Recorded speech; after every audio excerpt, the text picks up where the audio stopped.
ధన్యవాదాలు అధ్యక్ష.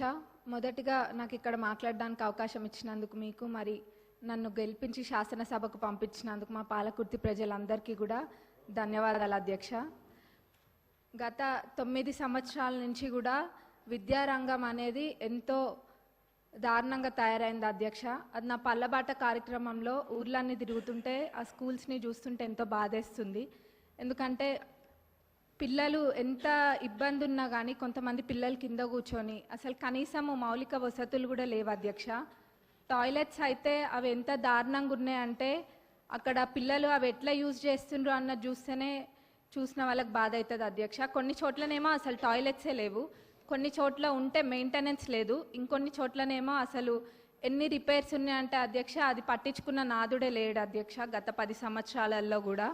మరి ఇదే కాకుండా అధ్యక్ష స్టాఫ్ ప్రాబ్లం కూడా చాలా ఉంది అధ్యక్ష. మరి ఇవన్నీ కూడా మరి గత 10 సంవత్సరాలు ఎడ్యుకేషన్ అంతా వెనకాల ఎందుకు వేసిండ్రో అర్థం కావట్లేదు అధ్యక్ష. వేర్లు మంచిగా ఉంటేనే చెట్టు మంచిగా ఉంటుంది. మరి అసలు ఆ వేర్లే మంచిగా లేనప్పుడు మరి ఇంకా ఏమవుతారు, పిల్లల భవిష్యత్తు ఏం కావాలి అధ్యక్ష. మరి గవర్నమెంట్ స్కూల్స్ ఒకప్పుడు ఎంత మంచిగా ఉంటుండే అధ్యక్ష. ఇప్పుడు ఆ గవర్నమెంట్ స్కూల్స్కి పంపించాలంటే ఎంత లేనోళ్ళు కూడా ఆలోచిస్తుండ్రు అధ్యక్ష.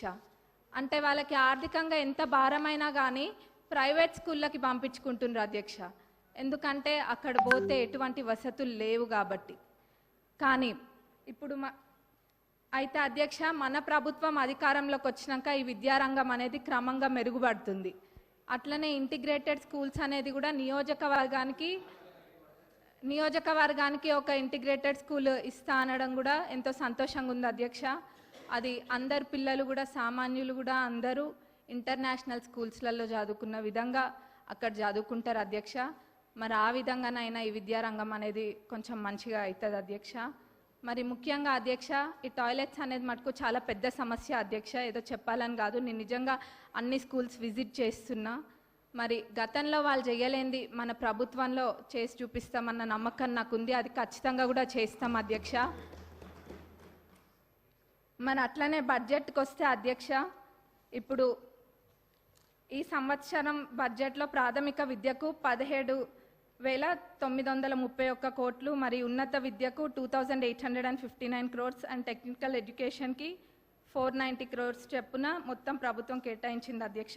మరి మొత్తం కలిపి చూస్తే 21,000 కోట్ల పైన అధ్యక్ష. మరి దీన్ని బట్టే తెలుస్తుంది మన ప్రభుత్వము ఈ శాఖకి ఎంత ప్రాధాన్యత ఇస్తుందనేది. ఎందుకంటే ఎవరైనా చదువుకుంటే చాలు, మన దగ్గర ఆస్తి ఉన్నా లేకపోయినా ఆ విద్య మనకు ఆస్తి అన్నది మన ప్రభుత్వం నమ్ముతుంది కాబట్టి ఈ విధంగా బడ్జెట్ పెట్టడం జరిగింది అధ్యక్ష. మరి నేను ఇందాక అన్న విధంగా వాళ్ళు చేయండి తప్పకుండా మన ప్రభుత్వం చేసి చూపిస్తుంది. మరి మా పాలకుర్తి నియోజకవర్గానికి వస్తే అధ్యక్ష, దేవాదుల కింద మాకు ప్యాకేజ్ 6 అని ఉంటుంది అధ్యక్ష. మరి అన్నీ కంప్లీట్ అయినాయి కానీ అధ్యక్ష ఎందుకో మా ప్యాకేజ్ 6 మటుకు గత 10 సంవత్సరాలకు ఎంతో నిర్లక్ష్యానికి గురై ఉంది అధ్యక్ష. అది ఎంత పెద్ద ప్రాజెక్ట్ అంటే మొత్తము దానివల్ల 78,000 ఆయకట్టుకి నీరు వస్తాయి అధ్యక్ష. అయినా కానీ ఎంతో నిర్లక్ష్యం చేసిండ్రు అధ్యక్ష. మొత్తం కలిపి కూడా 30-35% పనులు కూడా పూర్తి కాలేదు అధ్యక్ష. రైతులు అంటే అంత చిన్న చూప అధ్యక్ష. మనము ఇప్పుడు రైతుని రాజు చేసే ప్రభుత్వం మన ప్రభుత్వం అధ్యక్ష. కాబట్టి మన ప్రభుత్వంలో ఇది ఖచ్చితంగా చేయాలి అధ్యక్ష. మరి ఆ 30-35% కూడా కంప్లీట్ కాలేదు. ఏమైందంటే గత ప్రభుత్వంలో గత పాలకులు ఏదో ఎలక్షన్ల ముందు ఆదరాబాదరాగా జనాలకు చూపించుకోవడం కోసం అని చెప్పి పాత కాంట్రాక్టర్ యొక్క టెండర్ని రద్దు చేసి కొత్త కాంట్రాక్టర్లను పిలిపించి ఆ ఎస్టిమేట్లో ఎన్నో తప్పులతో అధ్యక్ష, ఎన్నో మిస్ చేసి ఎస్టిమేట్ వేసిండ్రు అధ్యక్ష. మరి అప్పుడుతో పోలిస్తే జిఎస్టీ కూడా మరి 12% నుంచి ఇప్పుడు 18%కి పెరిగింది అధ్యక్ష. ఇట్లా ఎన్నో ఇబ్బందులతోటి ఈ కాంట్రాక్టర్లు కూడా పనులు చేయలేకపోతుండ్రు అధ్యక్ష. కాబట్టి ఈ పాత ఎస్టిమేట్ని కొంచెం సవరించి కొత్త ఎస్టిమేట్ తయారు చేసి అట్లనే పనులని ప్రారంభించాలని చెప్పి మీ ద్వారా గౌరవ ఇరిగేషన్ మినిస్టర్ గారిని మరి గౌరవ సీఎం గారిని కోరుతున్నాం అధ్యక్ష. ఎందుకంటే చాలా పెద్ద ప్రాజెక్ట్ అధ్యక్ష. 78,000 ఎకరాల కి ఇది నీరు అందిస్తుంది కాబట్టి ఇది పెద్ద ప్రాజెక్ట్ అధ్యక్ష. దీన్ని మన ప్రభుత్వంలో పూర్తి చేసి చూపియాలి అధ్యక్ష మనము. మరి అట్లనే అధ్యక్ష కాలువల అధ్యక్ష, కాలువలు కొన్ని చోట్ల అధ్యక్ష అన్ని చాలా మటుకు కాలువలల్లో అన్ని చెట్లు మొలిచి ఉన్నాయి అధ్యక్ష. దాన్ని కూడా ఎవరు పట్టించుకోలేదు. మళ్ళీ ఎట్లున్నారంటే ఇక్కడ సభలో అనొద్దో అదేదో వాళ్ళు చేయకుండా ఏదో 10 సంవత్సరాలు మనమే ఉండి పాలించినట్టుగా చెప్తున్నారు అధ్యక్ష. ఏమైంది కాలువల్లో అవి ఉన్నాయి ఇవి ఉన్నాయి అని. మరి నవ్వాలో ఏడవాలో తెలియదు అధ్యక్ష. కాబట్టి మేమే మా నియోజకవర్గంలో అయితే ఒక 30 కిలోమీటర్లకి పైగా మా సొంత డబ్బులతోటి మేమే పెట్టి అది తవ్విపియడం కూడా జరిగింది అధ్యక్ష. ఇక్కడ ఇదంతా ఇబ్బంది లేకుండా లైనింగ్ కాలువలు అన్నిటికీ కూడా లైనింగ్ చేయాలని మీ ద్వారా నేను కోరుతున్నా అధ్యక్ష.